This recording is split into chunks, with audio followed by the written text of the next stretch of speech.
and welcome to That's Entertainment, the weekly entertainment show where we look at all the interesting news from last week, this week. The Hong Kong cinema chain UA, which launched in 1985, applied for voluntary liquidation this week. That's terrible news for the industry. Very sad to hear. I mean, obviously we were quite devastated to hear about Alamo last week.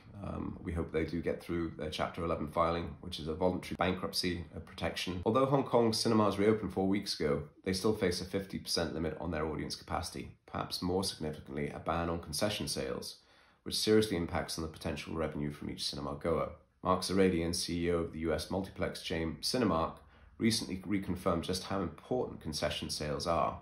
In the 2020 period, the average Cinemark customer spent $4.26 on concessions and $6.57 on their ticket. So you can see the concession sales, which don't have to be split with the distributor, make the cinemas a lot of money.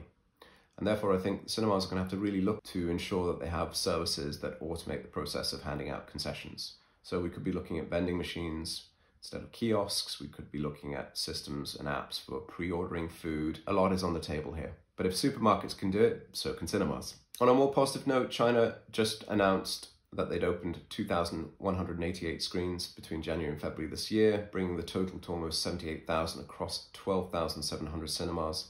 The country is still on target to reach its goal of 80,000 screens set by the National Film Administration in 2018. So China is growing its cinema capacity at a very rapid rate. IMAX just set a new record for its best ever opening day in Japan. The top-end cinema experience accounted for $740,000 of a $7.6 million box office total for the animated sci-fi sequel Shin Evangelion. What makes the result even more impressive is IMAX accounted for an impressive 10% of total box office, despite only making up 1 to 2% of the total screens showing the film. Again, it goes back to the idea that after the pandemic, I think people are going to be looking for nice experiences, and I think that cinemas like Alamo, Everyman, Picture House, IMAX, and all the other sort of high-end chains are going to do really, really well, because people are going to be looking now for a clear differential between their couch and their local cinema.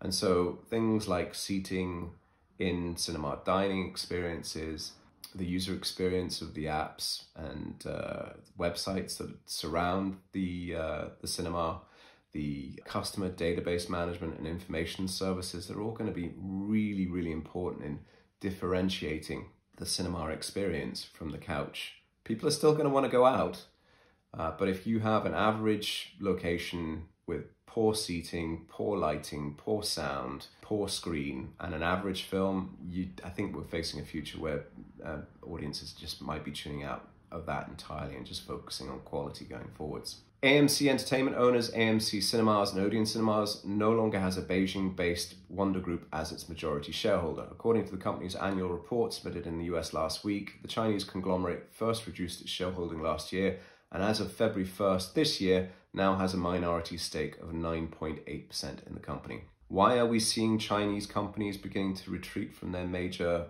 media entertainment investments? I'm not sure. I think they're probably being hit as bad as we are. One thing I think will be positive for the industry is the level of Chinese censorship that our cultural hegemony has been experiencing over the last 10 years has been quite alarming. And the more of a backseat this kind of finance takes, the happier I feel about this situation, because we need to tell our stories. We don't need to be told how to tell our stories, or where to screen them, for that matter. It's been confirmed that cinemas across Los Angeles can reopen from this week for the first time in a year, albeit at 25% capacity. While not all venues are expected to open straight away, the fact that cinemas will soon be open on both the Atlantic and Pacific coasts makes it even more likely that studio releases currently scheduled for April and May will stay in their allotted slots. Well, that's great news. Absolutely great news, particularly as the Disney CEO Bob Chapek reiterated once again last week that Marvel's Black Widow would be opening in cinemas on May 7th.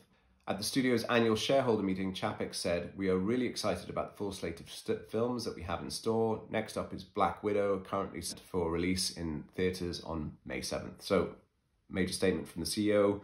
That looks like it's going ahead. If Disney's confident, then everyone else should be falling into line, and we should be having a good slate over the May and April period. Something to really look forward to in the industry." However, he also said, "I hope you all had an opportunity to see Raya and the Dragon. which we released last week in theatres and on Disney Plus, premiere access to great acclaim and social buzz. As we've said, we believe it's important to put the consumer in charge and let them decide how they want to enjoy our films, particularly as we navigate through the pandemic. So, could Disney be considering a similar simultaneous theatrical and streaming release for Black Widow? Or could they be considering a theatrical launch with a greatly reduced window? Only time will tell, but I feel that my money would be on this idea of simultaneous release. It seems to make too much financial sense for the studios, seeing as they're now, launching their streaming services and looking for subscription growth. That's all for this week. Feel free to like, comment, and subscribe to our show. Remember, we're publishing both to LinkedIn and to YouTube. Have a great week, and we'll be back with more news shortly.